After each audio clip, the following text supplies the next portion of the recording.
مراجعت و پیام من برای روزخوران است، آنهایی که در ماه شریف رمضان احترام روزه و روزداران را شکسته در کوچه و بازارها آشکارا و در پیش چشم مردم میخورند و مینوشند و بی پروا این گناه بزرگ را انجام میدهند.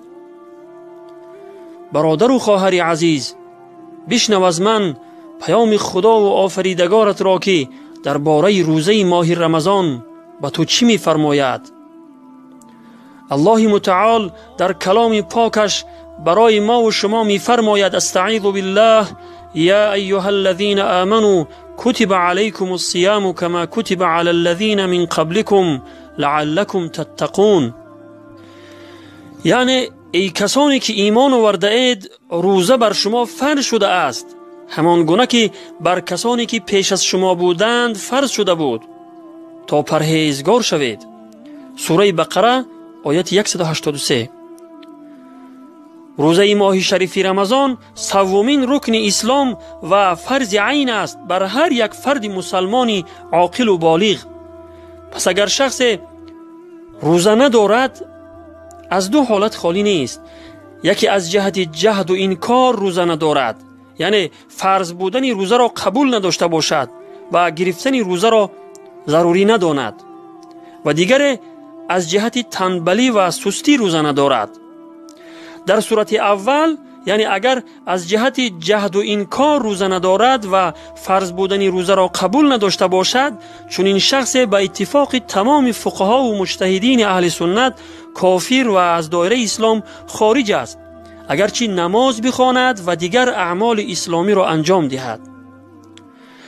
در صورت دوم، یعنی اگر از جهت تنبلی و سستی روزه ندارد، در حالی که فرض بودن روزه را قبول دارد و آن را ضروری می داند، چون این شخص در یک خطر بزرگ قرار دارد، ولی از دایره اسلام خارج نمی شود و او را حکم به کفر کرده نمی شود، بلکه او فاسق و مرتکب گناه کبیره است.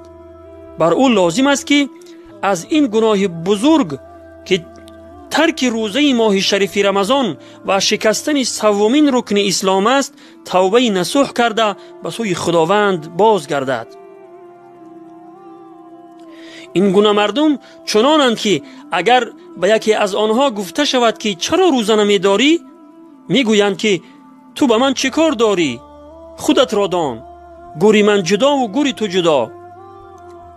یا بهانه جویی کرده میگویند که من بیمار هستم، یا همین طور میگویند که روزه گرفته نمیتوانم. همه اینها دلالت بر آن میکند که این گونه مردم از تعلیمات اسلامی خیلی دور مانده اند، که گناه بودن روزخوری را احساس نمی کنند، چون که عظمت و بزرگی گناه روزخوری در دلهایشان جای نگرفته است. اگر این برادران و خواهران ما از آن وعیدهایی که پیامبر خدا صلی الله علیه و سلم برای روزخوران بیان کرده اند خبردار می بودند و چگونگی عذاب دردناک روزخوران را درک می کردند، هرگز روزه را ترک نمی کردند و این گونه بی‌پروایانه گناه بزرگ را در پیش چشم مردم انجام نمی دادند. برادر و خواهر عزیز، بشنو از من حدیثی را که پیامبر خدا صلی الله علیه و سلم در آن عذاب دردناک روزخوران را ذکر کرده وعید سخت بیان فرموده اند. از ابو امامه باهلی رضی الله عنه روایت است که فرمودند پیامبر خدا صلی الله علیه و سلم را شنیدم که می فرمود وقتی من خواب بودم، دو مرد به نزدم آمده از دو بازویم گرفتند و مرا به نزد کوه خوفناک بردند که برآمدن آن خیلی دشوار بود. و من گفتم که برآمدن نمیتوانم. گفتند که ما برآمدن را برایت آسان میکنیم. پس وقتی که به بالای کوه برآمدیم، آنجا آوازهای شنیدم. گفتم این چه آوازهایی است؟ گفتند این ناله و فیغان دوزخیان است. بعد از آن گذشته رفتیم.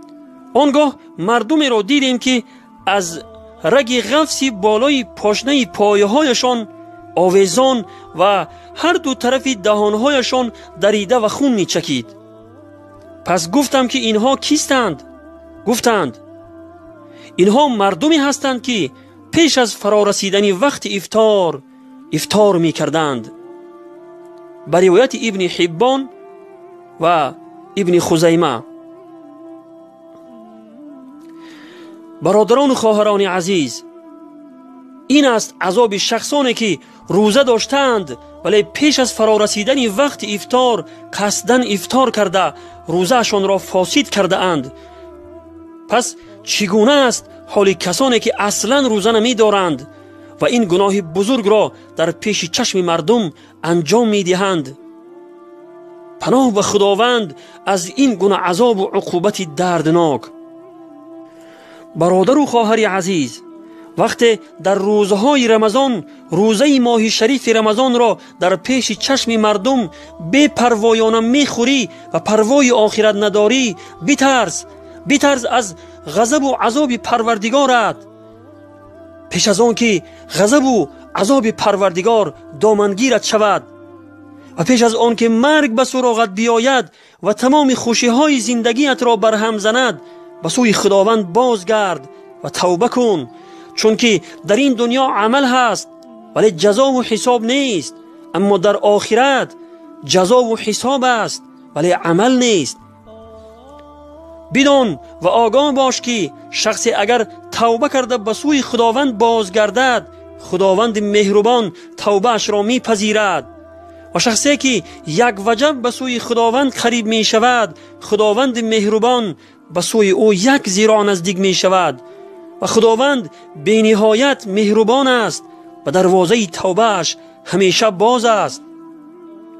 اگر واقعا می دانستید که روزه ماه شریف رمضان آسانی، انس و راحت، فیض و برکات و قریبی جستن به خداوند است، هرگز روزه را ترک نمی کردید. برادر و خواهر عزیز، در این سخن پروردگارت کمی اندیشه کن که بعد از بیان فرضیت روزه چی می فرماید؟ استعیذ بالله یرید الله بكم اليسر ولا یرید بكم العسر. یعنی خداوند برای شما آسانی می خواهد و برای شما دشواری نمی خواهد. و بعد از این در آخر آیت می فرماید استعیذ بالله ولعلکم تشکرون، یعنی و باشد که شکرگزاری کنید.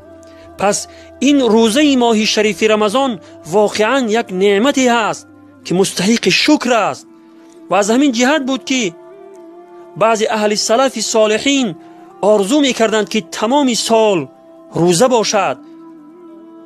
خداوند همه ما را توفیق داشتن روزه را نصیب و روزی بگرداند و همه ما را برای صراط المستقیم هدایت فرماید. و السلام علی من اتبع الهدى. از گناه و معصیت ها خسته و درمانده ایم، ماه عفو بخشش رحمان کجا هستی؟ بیا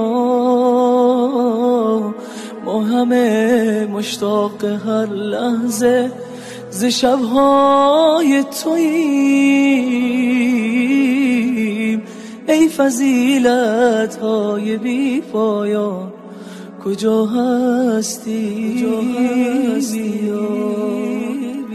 در فراقت همچو مرغی ناله ها سر دادیم، ما چو شمعی